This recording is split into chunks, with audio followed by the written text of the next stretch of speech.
ইবসিরুনা বিহা, চোখ দ্বারা দেখতেছে কোরআন সত্য, মসজিদ সত্য, মাদ্রাসা সত্য, উলামায়ে কেরাম সত্য, কিন্তু সিল দেয় আরেক জায়গায়। ওয়ালাহুম আইনুল লা ইবসিরুনা বিহা উলাইকা কাল আনআম, আল্লাহ বলেন তারা চতুষ্পদ জন্তুর চাইতেও খারাপ, বাল হুম আদল, এর চেয়ে আরো বেশি খারাপ। চতুষ্পদ জন্তুর কারণে কেন বলছেন? মানুষ আশরাফুল মাখলুকাত। আল্লাহ বলেন আমি দুনিয়াতে যা কিছু সৃষ্টি করছি, আমরা যে 18,000 বলি এটা ভুল কথা। 18,000 কেউ গণনা করছে? কেউ গণনা করে নেই, অগণিত ধরেন। এত মাখলুকাতের মধ্যে আল্লাহ বলেন আমি মানুষের সবচেয়ে সুন্দর করে বানাইছি এবং আমার পেয়ারা করে বানাইছি, আমার পছন্দনীয় করে বানাইছি। অথচ এই মানুষকে আল্লাহ বলতেছেন উলাইকা কাল আনআম বাল হুম আদল।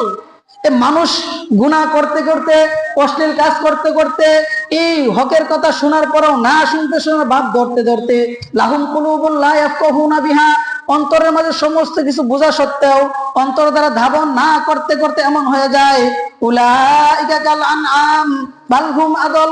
প্রত্যেকটা মানুষ যেন কুকুরের চাইতেও খারাপ, চতুষ্পদ জন্তুর চাইতেও খারাপ, বাল হুম আদল আরো বেশি খারাপ হয়ে যায়। তাহলে চতুষ্পদ জন্তুর সাথে তুলনা কেন দিচ্ছেন?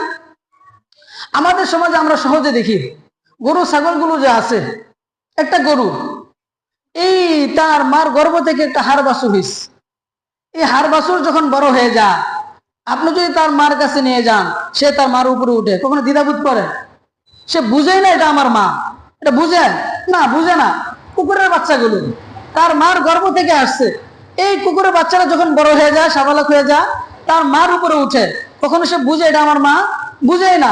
এই জন্য আল্লাহ বলতেছেন মানুষের মাঝে এমন মানুষ আছে যারা সব জিনিস বুঝে না, সত্য শোনার পরেও শোনার না শোনার ভান ধরে, কলব থাকার পরেও, অন্তর থাকার পরেও চিন্তা ফিকির করে না, চক্ষু থাকার পরেও দেখছে কিন্তু না দেখার ভাব ধরছে।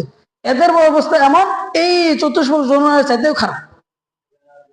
বালহুম আদল উলাইকা হুমুল গাফিলুন, এই সমস্ত মানুষের গাফেল। অথচ আল্লাহ বলেন ওয়ালিল্লাহিল আসমাউল হুসনা ফাদউহু বিহা, আল্লাহ বলতেছেন আমার অনেকগুলো নাম রয়েছে, তুমি যদি একটা নাম ধরে ডাক দাও ফাদউহু বিহা, আমি তোমার